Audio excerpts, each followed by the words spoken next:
d'Alger. Et ça tourne. Alors on va peut-être commencer un petit peu par le commencement. Cette maison d'édition Barzac, qui a maintenant, si je compte bien, tout à fait une douzaine d'années. Voilà.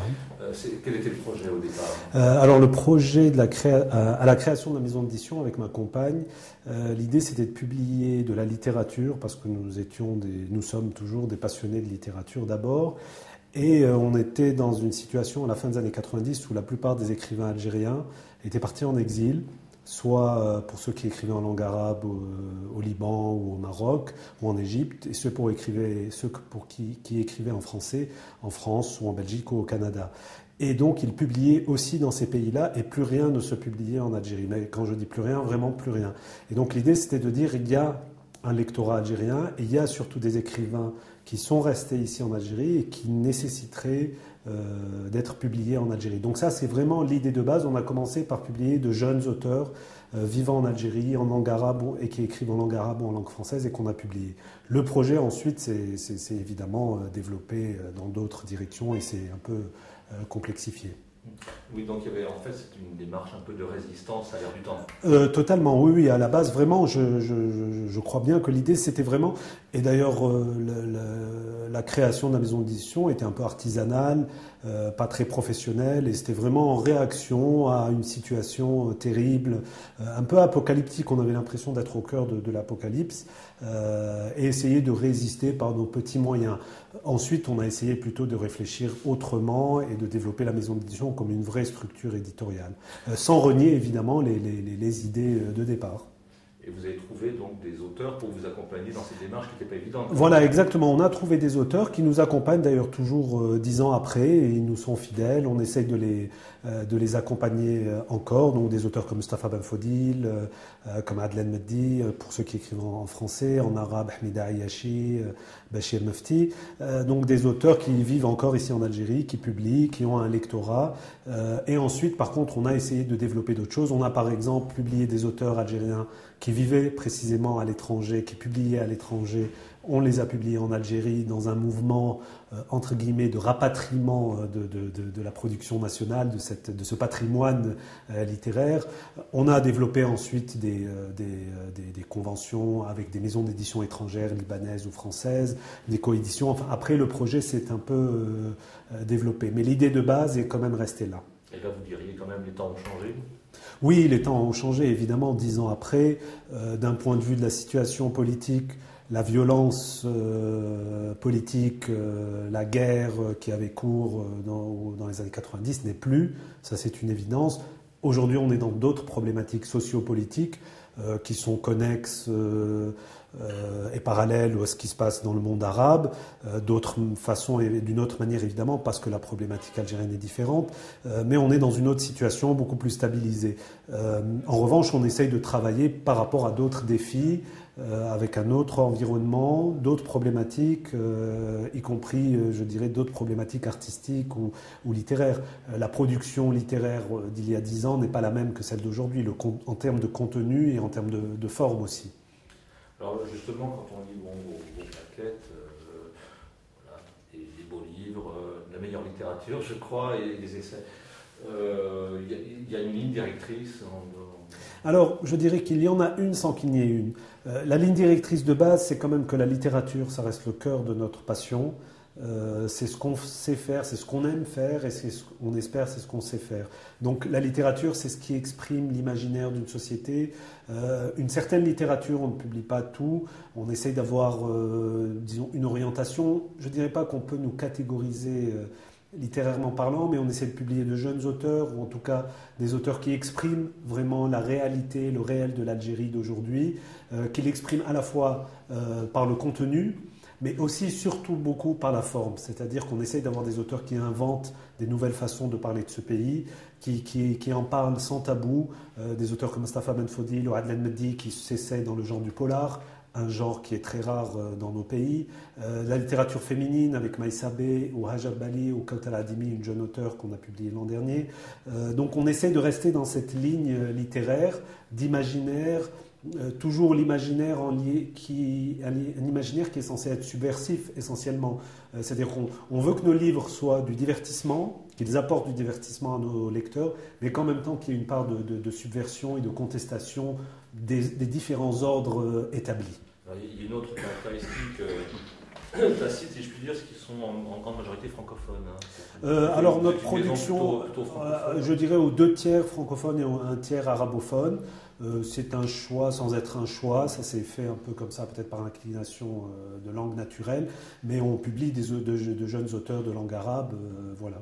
Est-ce que c'est plus facile aujourd'hui, je sais bien que ça n'a jamais été interdit, mais je veux dire, on dit que bien des choses ont changé quand même en 12 ans, est-ce que le contexte est plus favorable à l'expression francophone, à la littérature ? Je crois que l'expression francophone n'a jamais eu trop de problèmes dans ce pays. Il y a eu des débats idéologiques, peut-être plus ou moins instrumentalisés. L'Algérie, évidemment, en cause de la colonisation, la population algérienne était majoritairement francophone à l'indépendance. Au fil des années, avec les changements du système éducatif, aujourd'hui, la population algérienne est à majorité arabophone. Cependant, la langue française est très présente. On le voit sur un indice très simple, la presse et les journaux quotidiens. Il y a vraiment beaucoup de presse quotidienne francophone. Et on a encore un fort lectorat francophone. Il est fort doublement. Je dirais, il est minoritaire en nombre, mais il est très important parce qu'il a des pratiques de lecture qui sont héritées d'une époque où la lecture était très présente, alors que la nouvelle génération arabophone a vécu la cassure des années 90, qui a été une cassure plus qu'une cassure, une blessure terrible, y compris en termes de rapport à la vie sociale. Et la vie sociale, c'était aller dans les librairies, acheter des livres.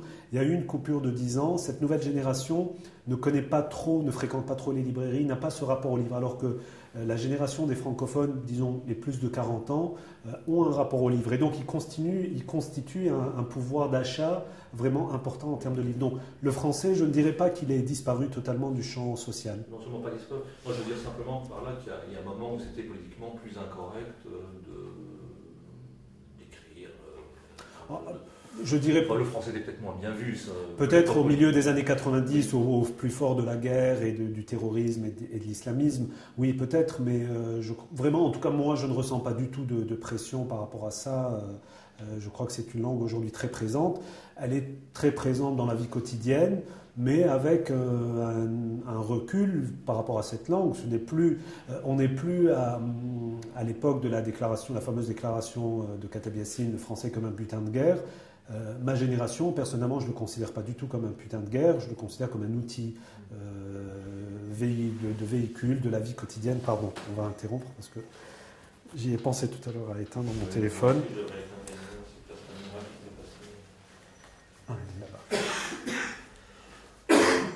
Pardon.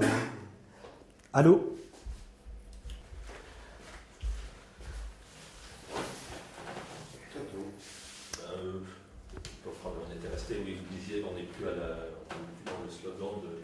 Oui, voilà, on n'est plus dans le slogan de... Butin de guerre, c'est une jolie expression, d'ailleurs, je l'avais oublié. Oui, c'était l'expression donc, de Kateb Yassine, le butin de guerre. Aujourd'hui, c'est plus un butin de guerre, le français. En tout cas, pour la société civile, il n'y a pas cette dimension guerrière. Ça ne veut pas dire qu'il n'y a pas une distance critique à l'égard de ce qu'une langue peut véhiculer derrière la langue en termes de culture ou d'idéologie. Mais pour nous, c'est un outil de connaissance et de savoir, je dirais presque tout autant que l'anglais ou peut-être d'autres langues si d'autres personnes parlent d'autres langues. Donc voilà, il n'y a pas de contrainte. Alors, on m'a dit, je suis aussi là pour voir si c'est vrai, qu'il y avait un certain foisonnement dans l'édition actuellement en Algérie, pour l'édition francophone en particulier, c'est peut-être aussi arabisante. Est-ce que c'est vrai ? Oui, moi je pense qu'il y a un petit foisonnement, on va dire, qui est dû à une particularité, et c'est une chance, j'espère que ça se poursuivra, c'est qu'on a une littérature qui est très vivante. On la voit pour la partie francophone en France, où on a chaque année, régulièrement, à la rentrée littéraire française, qui est quand même le sommet de la production éditoriale française, des auteurs algériens qui publient. Et il y en a beaucoup. Quand on compare à d'autres pays comme le Maroc ou la Tunisie, vraiment les auteurs algériens sont là. Dans l'espace arabophone, on trouve des auteurs algériens d'importance qui publient aussi au cœur, dans les capitales de la production littéraire arabophone, au Caire ou à Beyrouth ou dans les pays du Golfe aujourd'hui. Donc il y a une vraie vie littéraire qui s'expriment à la fois à l'étranger mais aussi en Algérie. Vous allez trouver beaucoup de débats très animés en matière littéraire sur ce dont il faut écrire, comment on écrit. On a des auteurs stars tout de même comme Yasmina Khadra ou Ahlam Mostranmi au Liban. Donc il y a une vraie vie et qui a généré, je crois, une dynamique en matière éditoriale, et cette fois-ci pas simplement du point de vue de la production littéraire, mais aussi dans les essais, aussi il y a un vrai bouillonnement en matière d'édition de livres, de mémoires, d'anciens combattants de la guerre d'Algérie qui commencent de plus en plus à écrire leurs mémoires, et ça c'est très important, et le mouvement éditorial suit, et ces mémoires sont toujours publiées à la fois en français, à la fois en arabe, justement pour tous les lectorats possibles, et donc ça a généré un vrai bouillonnement. Alors après, en termes de qualité, bon, il y a à boire et à manger comme on dit, mais je crois qu'il y a un vrai bouillonnement. C'est le fait aussi qu'il y a eu une vraie dynamique encouragée par le ministère de la Culture, ça il faut le signaler, qui a vraiment soutenu les éditeurs depuis 3-4 ans, je dirais. Par des commandes. Par des commandes d'ouvrages, selon des critères, moi je pense selon des critères assez neutres et assez ouverts, des critères vraiment ouverts. C'est-à-dire qu'il n'y a pas un système de subvention, c'est plutôt une sorte d'aide tacite Non, c'est pas tacite, c'est des commissions à qui on soumet des manuscrits, des titres, des manuscrits, comme d'autres commissions dans des centres du livre à l'étranger, et une commission qui retient un certain nombre de titres. Je dirais pour notre part, je ne sais pas pour les autres, mais on discute entre éditeurs, mais il n'y a pas eu de cas de censure, par exemple, ou de non-sélection pour des raisons autres que qualitatives. Oui, donc je veux dire par là aussi qu'on ne peut pas imputer ce foisonnement à un simple artifice, quoi. Il y a une part d'artifice dans la mesure où l'État donne un coup de pouce, mais c'est pas non plus c'est pas non plus des fantômes. Ah non, il y a un vrai lectorat. Ah oui, d'abord, il y a de vrais éditeurs qui se sont professionnalisés. Il n'y en a pas des centaines, mais une bonne dizaine d'éditeurs qui font un vrai travail. Et puis, il y a un vrai lectorat. Il y a des livres qui font de la polémique, dont on parle dans les journaux. Et ça, c'est toujours un bon signe, d'ailleurs, quand un livre fait polémique, qu'on en parle dans les journaux. Paradoxalement, c'est le signe qu'il y a une vie éditoriale, il y a du débat. Et c'est bien. D'ailleurs, entre parenthèses, le SILA, vu que ce matin, finalement, c'est un peu l'expression. Ça, moi, j'avais peur d'un truc un peu artificiel, et quand même, c'est assez populaire. En fait. Ah, c'est très, très populaire. Moi, je vais vous dire une chose, et j'en suis absolument persuadé. Pour moi, le SILA est vital. C'est un salon auquel je ne peux pas me passer, pour la raison simple, c'est que le réseau de la librairie étant très fragile, un peu déstructuré, le seul moment où on rencontre véritablement nos lecteurs, c'est au moment du SILA. C'est un salon international. Je pense qu'aujourd'hui en Méditerranée, c'est un des plus grands salons, après celui du Caire, mais à la différence du salon du Caire, il est bilingue. Vous avez vu, je dirais, il est un tiers bilingue, 2 tiers arabe, et ça c'est une particularité quand même très importante, il n'y en a pas d'autre de cette qualité, avec tout de même près d'1 million de personnes en 10-11 jours. Donc c'est énorme en termes d'affluence, et c'est très très populaire, c'est mixte, c'est bigarré, c'est étudiants, pas étudiants, cadres, femmes voilées, filles non voilées, cadres libéraux, enseignants, enfin c'est vraiment très très mélangé. Je ne sais pas jusqu'à quand vous resterez, mais vous allez le constater vraiment. Le week-end par exemple, c'est un peu fou. Donc je pense vraiment, on ne mesure pas, et je crois que les organisateurs eux-mêmes ne le mesurent pas à quel point c'est un moment important, et pour avoir participé à d'autres salons, ne serait-ce nos voisins immédiats, Casablanca et Tunis, c'est sans commune mesure en termes Et ça traduit vraiment le côté assoiffé de cette population qui a besoin de découvrir d'autres formes de production, peut-être parce qu'il n'y a pas par ailleurs des sources d'informations et en matière de livres qui soient un peu présentes. Donc du coup, le salon génère ce désir de connaissance. Alors, du côté des auteurs, puisque vous êtes éditeur, vous êtes entre les deux, qu'est-ce que vous sentez frémir? C'est-à-dire? Est-ce que quelque chose s'exprime plus qu'autre chose en ce moment? Alors, nous, ce qu'on essaye de faire, on a, je dirais, deux catégories d'auteurs. Il y a des jeunes auteurs ou qui publient depuis pas très longtemps, ils peuvent ne pas être très jeunes, mais en tout cas, ils sont jeunes en écriture, qui travaillent vraiment sur le matériau algérien brut, sur les problématiques de la jeunesse, la sexualité, je dirais la politique, la frustration, etc. Donc des auteurs comme Ben Fodil ou Adnan Meddi, qui s'essayent d'ailleurs à des formes d'écriture différentes. Ben Fodil injecte dans son écriture un peu de théâtre, un peu de sketch, travaille style à langue, etc. Adel Mehdi travaille sur le polar. Donc ça, c'est intéressant. Et on a des auteurs un peu plus confirmés, comme Boujedra ou Amin Zawi ou Maïsabé, qui travaillent plus ou moins sur des problématiques à moyen terme, qui revisitent la guerre d'Algérie, par exemple. Ça, la guerre d'Algérie, c'est une problématique qui n'intéresse quasiment pas du tout les jeunes auteurs. C'est intéressant de voir que ce sont plutôt les auteurs anciens qui s'intéressent à la guerre d'Algérie, mais qui la revisitent sous certains de ces tabous, des non-dits, des choses qu'on n'a pas dit, un peu en marge de l'histoire officielle. Ils essayent d'écrire par les romans ce que l'histoire officielle ne dit pas. Donc voilà, au niveau de l'idéologie. Et je pense que l'année prochaine, c'est les 50 ans de l'indépendance de l'Algérie. En tout cas, nous, on a en prévision une dizaine de romans qui vont paraître, un tiers en arabe, 2 tiers en français, qui vont bien traduire ce panorama bouillonnant, littérairement parlant. Au niveau des thématiques et au niveau des formes d'écriture, je crois qu'on va avoir une belle appréhension de ce qui se trame et de ce qui se dit, parce que c'est l'heure des bilans, d'une certaine manière. 50 ans après, tout le monde se dit qu'est-ce qu'on est devenu, qu'est-ce qu'on a fait de ces 50 ans d'indépendance. Donc, et littérairement, ça va se manifester par des livres très, très forts, je crois. Dans ce qui parle de la société algérienne, vous sentez que c'est assez subversif, c'est assez oui. Décapant souvent. On le voit aussi d'ailleurs dans la bande dessinée. Oui, voilà, dans la bande dessinée. Il parle beaucoup de sexualité. Oui. Ou HM, des gens qui sont. C'est les Charlie Hebdo de nos années 70. Voilà. Et ils sont très libres. Et ils sont très libres dans leur tête. La sexualité est omniprésente, évidemment, parce que la question de la frustration des jeunes, du mariage, ça, c'est des problématiques essentielles. Mais pas simplement. Aujourd'hui, on a les thèmes de la corruption, des thèmes très contemporains, de la corruption à la fois dans le milieu des affaires, mais la corruption des mœurs, la confusion entre l'État et les groupes d'affaires, ce genre de problématiques qui nous ramènent peut-être presque dans les années 20-30 aux États-Unis quand le polar a été inventé. Et on est vraiment dans ces problématiques-là, des choses très contemporaines et dures parfois. D'ailleurs, à tel point qu'on nous fait le reproche et qu'on fait le reproche à certains auteurs de donner une image sombre de l'Algérie. Et puis nous, on dit les auteurs ne sont pas là pour donner une image positive ou négative d'un pays, ils sont là pour s'exprimer et refléter le réel.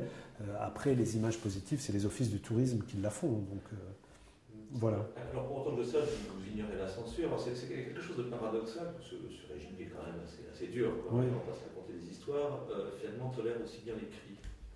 Alors, pour une raison très simple, c'est que l'écrit touche beaucoup moins de lecteurs que la presse, et encore moins que la télévision et la radio, les médias lourds. C'est pas pour rien que les médias lourds sont encore sous le monopole de l'État, même s'il y a pas...